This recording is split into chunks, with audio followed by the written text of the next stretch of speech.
Strong रूमच्या बाहेर गोंधळ घातल्यानंतर आणि मागण्या केल्यानंतर आष्टा शहर संपूर्ण महाराष्ट्राला माहिती झालं आहे. आता पुन्हा एकदा आष्टा शहर एका वेगळ्या मागणीसाठी महाराष्ट्राला माहिती झालं आहे असं म्हटलं तरी वावगं ठरणार आहे. कारण सांगली जिल्ह्यात शिंदे शिवसेना गटाचे जे आत्ताच्या निवडणुकीचे उमेदवार आहेत वीर कुदळे यांनी एक अजब अशी मागणी केल्यामुळे संपूर्ण सांगली जिल्ह्याच्या राजकारणात खळबळ उडाली आहे आणि त्याबाबत त्यांनी मुख्यमंत्र्यांना पत्रसुद्धा दिलेलं आहे. आपल्यासोबत आष्टा नगर परिषद निवडणुकीचे उमेदवार वीर कुदळे आहेत. एकनाथ शिंदे गटाकडून ते उभा राहिले होते. काय तुमची मागणी आहे आणि तुम्ही काय निवेदनाद्वारे मुख्यमंत्र्यांना मागणी केलेली आहे जरा सांगा.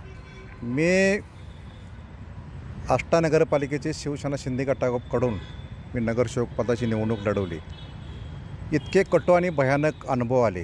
मी हे जे कामं केल्याची माझ्याकडे पुस्तिका आहे, अख्ख्या महाराष्ट्रात अशी पुस्तिका कुणाकडे नाही असं माझा दावा आहे. तर प्रचंड पैसे म्हणजे नगराध्यक्ष पदाचा रेट वेगळा, नगरसेवक पदाचा वेगळा. एका घरात एका मतासाठी 10,000 हजार रुपये आले. बरोबर आहे, म्हणजे 5 मतं असतील तर 50,000 रुपये आले. इतक्या पैशाची लुटमार झाली आणि लोकांना अशी सवय लागलेली मतदारांना दारू, मटण, जेवणाची कुपन, पैसे सगळ्याकडून घेतले. अशा जर निवडणुका व्हायला लागल्या हा लोकशाहीचा मुडदा पाडण्याचा प्रकार आहे. मी तर म्हणतो, मी मुख्यमंत्री महोदयांच्याकडे मागणी केलेली आहे. मी सत्तेत जरी सत्ताधारी पक्षाचा कार्यकर्ता असलो तर मी थेट मागणी केलेली आहे की येत्या हिवाळी अधिवेशनात ह्या नगराध्यक्ष पदाचा, महापौर पदाचा, जिल्हा परिषद अध्यक्षपदाचा, नगरसेवक पदाचा जाहीर लिलाव काढा आणि लिलावामार्फतच ही पदं देऊन टाका. लिलावामध्ये दारूवाले येतील, मटकेवाले येतील, गांजावाले येतील, 10% अवलादी येतील, सावकारी करणारे येतील, चरस विकणारे येतील, सट्टे बाजार करणारे येतील, हे वाळूचोर येतील, मोकातले आरोपी येतील, मर्डरमधले आरोपी येतील. हे वंचित जे घटक आहेत महाराष्ट्रामध्ये ह्यांना कुठं तर न्याय देण्याचं काम आता मुख्यमंत्री महोदयाने करावं. आणि सभागृहात दोन्ही ठिकाणी बहुमत असल्यामुळं हे विधेयक मंजूर व्हायला काही अडचण येणार नाही. कारण सगळे काही पक्षात सगळ्या पक्षात हे मंडळी प्राधान्यानं आहेत.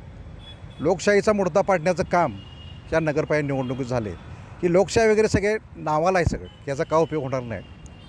तुम्ही मेट्रो बांधा, आंतरराष्ट्रीय विमानतळ बांधा, महासत्ता करा, $5 मिलियन तुमचे काय असेल ते आर्थिक सत्ता बळकट करा, अण्वस्त्रसज्ज देश करा, काहीही करा, पण निवडणुका आल्या की आम्हाला मताचे पैसे द्या, दारू द्या, मटण द्या. ही जी मानसिकता झालेली आहे स्वातंत्र्योत्तर काळात ही अतिशय भयानक आहे. लोकशाहीचा दिवसाभरात ह्या निवडणुकीदरम्यान मुडदा पाडला जातो. देश रसातळा गाठला काय, देश उद्ध्वस्त झाला काय, इथं पाकिस्तानचा हिरवा फडकला काय आणि भावा फडक, ह्याच्याशी काही मतलब नाही. हा देश नुसता उकरडा नाही, उद्ध्वस्त उकरडा झालेला आहे. आणि इथं प्रत्यक्ष महात्मा गांधी जरी जन्माला आले आणि ते जरी निवडणुकीला उभा राहिले तरीसुद्धा ही मंडळी आहारी गेलेली सगळेच गेलेले नाहीत. बहुतांश मंडळी महात्मा गांधींनासुद्धा दारूचा खंबा मागतील, पैसे मागतील आणि त्यांच्याशिवाय ते मतदान करणार नाहीत. महात्मा गांधी काही पैसे देणार नाहीत कारण त्यांच्याच अंगावर निर्वस्त्र आहेत, ते त्यांच्याच अंगावर कापड नाहीत, ह्याच्याकडे काय घ्यायचं म्हणणार. त्यामुळं त्यांचा दारुण पराभव होणार, त्यांची डिपॉझिट 100% जप्त होणार, याबद्दल माझ्या मनात कोणतीही शंका नाही. दुसरा मुद्दा असा आहे, हे लोकशाही वगैरे म्हणतो हे काय राहिलेलं नाही.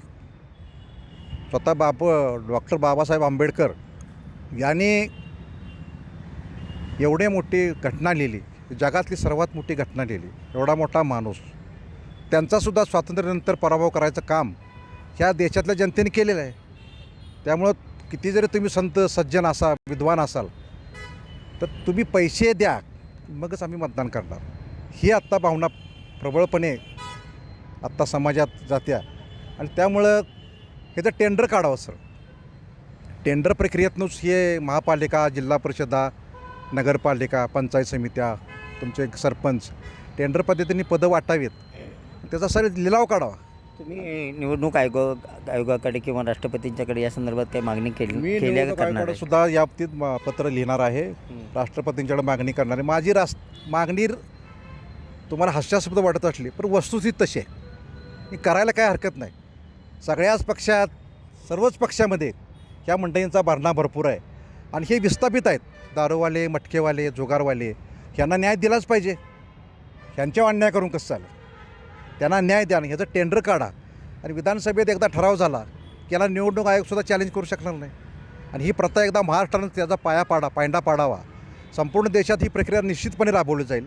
आणि महाराष्ट्रात मुख्यमंत्री महोदयांनी, देवेंद्र फडणवीस साहेबांनी ह्याचं योगदान घ्यावं, हीच माझी मागणी. तुम्ही एवढे असे अजब मागणी करायला, मग सर्वसामान्य जे कार्यकर्ते आहेत, तळागाळातून आलेले कार्यकर्ते आहेत, त्यांच्यासाठी ह्या निवडणुका आहेत असं वरिष्ठ नेते राजकीय पक्षाचे सांगतात. त्यांच्या निवडणुका आहेत म्हणून सांगतात आणि ते सगळ्या निवडणुकीला सहभागी होतात. मग या सर्वसामान्य कार्यकर्त्यांनी काय करायचं? मी शिवसेना प्रमुख माननीय बाळासाहेब ठाकरेंचा कट्टर जातीवंत कडवळ शिवसैनिक आहे. मी ह्या प्रक्रियेतनं आत्ता गेलो आहे. ही निष्ठा, हिंदुत्व, भगवं, राष्ट्रप्रेम हे सगळं कागदोपत्री ठीक आहे. काय प्रत्यक्षात तुम्हाला तिकीट द्यायचं असतं त्यावेळी तुम्हाला तुमची जात बघता, तुम्ही आर्थिकदृष्ट्या किती स्ट्रॉंग आहे, तुमच्या गुन्हे दाखल किती आहेत, तुमची दहशत किती आहे, तुम्हाला भिवून माणसं मतदान किती करणार, तुमच्याकडे पैसे किती आहे, उपद्रव शक्ती किती आहे, ह्याच्यावर सगळं मूल्यांकन व्हायचं आताच सगळ्याच पक्षात चालू आहे. त्यामुळं प्रजासत्ताक झाला, देश स्वातंत्र्य मिळालं, हे 15 ऑगस्टला जिलेबीचे स्टॉल लागले की त्यावेळी आम्हाला आठवतं आज काहीतरी झेंडावंदन आहे. काही नाही, आम्हाला काही फरक पडत नाही.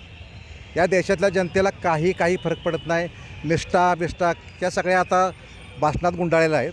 त्यामुळं एकनिष्ठ, तत्वनिष्ठ हे सगळी कागदोपत्री ठीक आहे. कुठल्याही राजकीय पक्षाच्या आता कार्यकर्त्यांनी, निष्ठावंत कार्यकर्त्यांनी किती आहारी जायचं. आता मी जात्यात आहे, अनेक कार्यकर्ते सुपात आहेत. त्यामुळे तिने आता लक्षात घ्यावं की आता हे टेंडर पद्धतीनं जर होणार असेल तर जनतासुद्धा स्वागत करेल. कोण भानगडीत पडणार आहे? पण सर्वसामान्य कार्यकर्त्यांनी झेंडे लावायचे आयुष्यभर आणि सतरंजाच उचलायचं का? सर्वसामान्य कार्यकर्त्यांनी झेंडे लावायचे, सतरंज्या उचलायच्या, त्यांच्या घोषणा द्यायच्या, त्यांचा जय जयकार करायचा, नगरसेवकांच्या, महापौराच्या, आमदारांच्या, खासदारांची कुत्री फिरवून आणायची, त्यांचे पिठाचे डबे आणायचे, त्यांचे कपडे इस्त्रीचे आणायचे करून, ते जेवढेत की नाही, खाल्लेत नाही विचारायचे. हे सगळे धंदे करायचे. काय निवडणुकीला उभं राहायचं आणि निवडणुकीला उभं राहायचं नाही. कारण तुमची पैसे नाहीत, तुमच्याकडे कंगाल आहे. तुम्ही निष्ठा बिष्ठा ठेवायचा, आहारी जायचं. हा देश अशा राजकारण्यांच्या आहारी गेला आहे. वाटोळ झाले सगळ्या देशाचं. इथं महात्मा गांधी, सुभाषचंद्र बोस, छत्रपती शिवाजी महाराजसुद्धा या देशाला वाचवू शकणार नाहीत. हजारो नरेंद्र मोदी जन्माला आले तरीसुद्धा हा बेशिस्त देश झाला आहे. दळभद्री, कपाळकरंटी, कर्मदरी, दरिद्री लोकांचा हा देश आहे. आणि इथं ही लोकशाहीला खिंडार पडले, लोकशाहीला कॅन्सर झालेला आहे. तुम्ही सत्ताधारी गटाचे उमेदवार आहात, एकनाथ शिंदे गटाचे उमेदवार आहेत. आता एकनाथ शिंदे सध्या सत्ताधारी गटात आहेत, उपमुख्यमंत्री आहेत राज्याचे, आणि अजब मागणी करताय. कसं बघ? माझी मागणी अजिब नाही, ह्या माझ्या वेदना आहेत. आणि सर्वच राजकीय पक्षातल्या कार्यकर्त्यांच्या ह्या वेदना आहेत. राज्यातल्या सर्वच कार्यकर्त्यांच्या, ते कमी जास्त प्रमाणात असतील. तुम्ही रेशन कार्ड काढा, बोलताय फक्त, बाकीचे बोलत नाहीत. तुम्ही रेशन कार्ड काढा, एखादा मयत झाला, त्याचे सरणं रचा, त्याला खांदेकरी व्हा, आजारी पडला त्याला दवाखान्यात घेऊन जावा, त्याचं सुखदुःखात जावा, सगळीकडे जावा. तुम्ही त्याचे लाईट बिल तोडलं असेल तर वायरमॅनशी भांडा, चावडीत जावा, MSCBीत जावा, नगरपालिकेत जावा, झेडपीत जावा. आयुष्यभर समाजसेवाच करायची. आयुष्यभर त्यानं समाजसेवाच करायचे, बाकीच्या भानगडीत पाडायचे. निवडणूक प्रक्रियेत जायचं नाही.